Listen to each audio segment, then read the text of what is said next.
Hi everyone, in this video I'm going to showcase my origami chess set that I designed and talk a little bit about my design process. So I started work designing this origami chess set in February, and I was interested in designing my own set because I had always only folded other people's models but not actually designed anything myself. So before beginning, I looked for inspiration online and I saw chess piece designs by people like Joe Nakashima, Joseph Wu, and Alexander Ra. And it seemed like they all used the bird base as a starting point for their models, so I decided to follow this and use the bird base in my design as well. So having been inspired by these people, I began my journey in designing my set. Now, the first piece that I tried designing was the knight, and here you can see the early version of the knight, the earliest version of the knight, using the single color green origami paper I had. And I came up with this design at first because I had folded many models of animals before, so it was pretty easy to quickly approximate the head of the knight like this. But this didn't really look like a chess piece, and the knight was actually one of the last pieces I finished designing because it was actually pretty hard to get a knight in the form of a chess piece. So I'll show the evolution of the knight later, and let's move on to the first version of my pieces here. So as you can see, the pieces are vaguely recognizable as chess pieces, at least the knight and maybe the queen. But the pieces didn't really look consistent, and the bishop's base was very wide compared to the king and the queen, and the pawn looked overweight, and so forth. So you might notice that the knight looks like a unicorn, and that's because I was originally trying to incorporate a fantasy theme to the set. In the end though, I just went for a classic style of chess piece inspired by the Staunton chess piece look. So after this first version of pieces, I continued to modify my design until I ended up with this, the second version. So I took the bishop's design and used it to improve the pawn's previous amorphous form, and I tried to improve my approximation of the bishop's miter, although it was still a little bit spiky. I made the knight and rook taller and thinner, but the rook was still looking a little too wide, and the knight was unstable, since its base was really thin.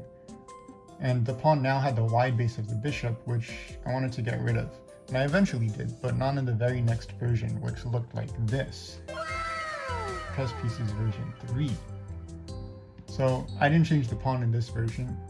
I think the bishop looks pretty good, but the rook doesn't really look that good in this version.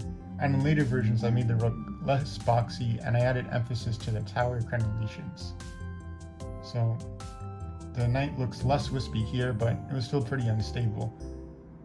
If you look at the queen, I simplified the crown, which eventually became more complex later on because I added color switches to the tips.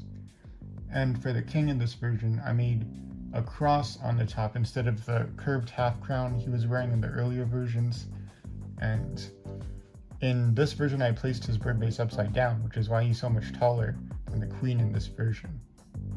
So overall, while the pieces were still improving, they were lacking consistency in their designs. It was time for more designing. Oh, by the way, the ultimate plan for these chess pieces was to fold them in fancy duo origami paper, which I got later on. And as I continued designing, I was always looking for ways to incorporate the accent color of the reverse side into the model. So from here on, I focused on each piece singly, starting with the queen. So here's the early prototype of the queen that you saw in the picture, with the kind of complicated crown on top, which I then changed to make the crown more simple, which I think looked better. And eventually, I tested it out on two-sided origami paper, and I added these color switches to the tips, which gave a little more detail to the top of the crown, while still being not too complex. So this is the final design that I stuck with for the queen. And you can see here, this is how it looks like with the duo origami paper. Also, if you look at the bottom here, there are these little protrusions which widen the base a little bit. And I did that for the king and the queen to make them stand out from the other pieces. But on the bottom, they're still the same width as the other pieces. It just looks wider from the side. Now for the bishop, I wasn't really sure how I was going to add the accent color. But while I was experimenting with the bishop design, I found that in the flaps up here, the other side of the paper just naturally came through. So I didn't have to do any extra work to add the accent color, and this became the final design of the bishop.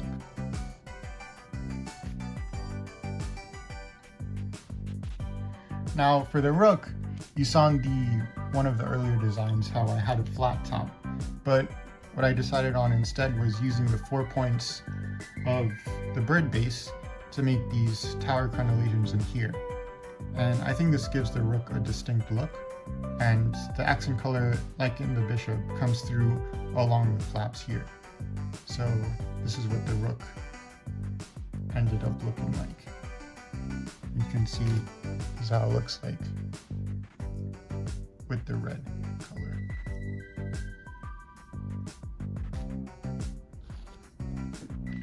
So for the king, I followed the same base design as the queen with these little extensions on the side here. And similar to the queen as well, with her crown, I added the color switch to the tips here. And the king has a cross, not the curled crown. In one design, I was actually experimenting with that, as you can see here, but it made the king really short. But the king is supposed to be the tallest piece, so I ended up going with this cross shape on top instead. And I think it looks pretty good.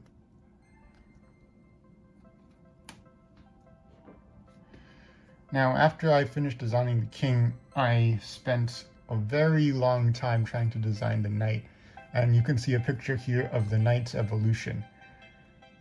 So in contrast to the original knight design, the final knight design more closely resembles the contours of a regular chess knight from the side, like this. And I'm pretty proud of the color switch that I added to the mane here. I think that adds a nice accent color to the knight. You can see in the prototype here, at one point I was considering adding the accent color further, like a line along the snout like this, but in the end I decided to remove that because it was a little bit too much of the accent color at that point. So I just left it as a plain snout like this and just have the mane be the accent color. Now the ears here were also kind of difficult to decide what to do with, and in the final version I ended up just folding them back like this. So it looks kind of weird when you look at it from the top. From the sides, it looks like the ears of a knight or a horse. And finally, I had to design the pawn. So the pawn was deceptively difficult to design because I wasn't sure how to make the little sphere that you find on the top of pawns. And I didn't want to make the design too complicated because I had to make these guys 16 times. So what I opted for was this pentagonal design.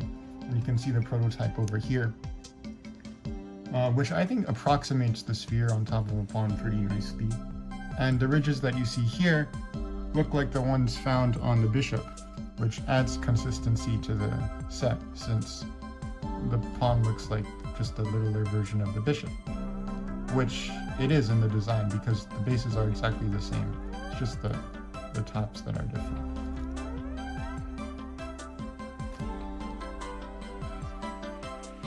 Here you can see the final design of my chess pieces. And here's a picture of the completed origami chess set from the side. Here's an aerial view of the black pieces. And here's an ominous action shot from the perspective of the black side. So overall, the process of designing and folding the entire set took about a month. I'm pretty happy with the results. I might do a tutorial series in the future. Don't forget to like and subscribe, and thanks for watching.